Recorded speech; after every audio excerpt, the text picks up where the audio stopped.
the barroom floor, had drank so much he could drink no more.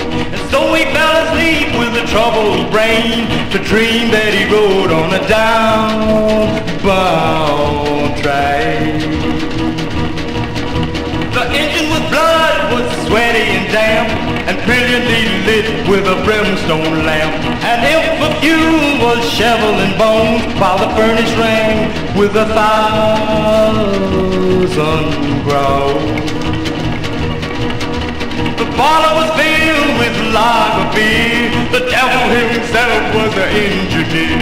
The passengers were most a motley crew. Some were foreigners and others he knew. Rich men in broadcloth, beggars in rags, handsome young ladies and wicked old hags.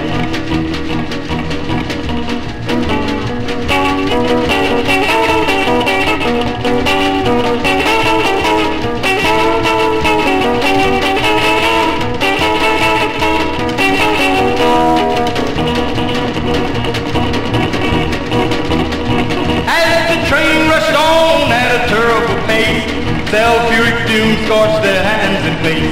Wider and wider the country grew. Faster and faster the engine flew. Louder and louder the thunder crashed. Brighter and brighter the lightning flashed. Hotter and hotter the air became, till their clothes were burned with each quivering flame. Then out of the distance there came a yell. Ha ha, said the devil, we're near him home. Oh, how the passengers shrieked with pain and begged old Satan to stop that train. The stranger awoke with an anguished cry, his clothes wet with sweat and his hair standing high. He fell on his knees on the barroom floor and prayed a prayer like never before.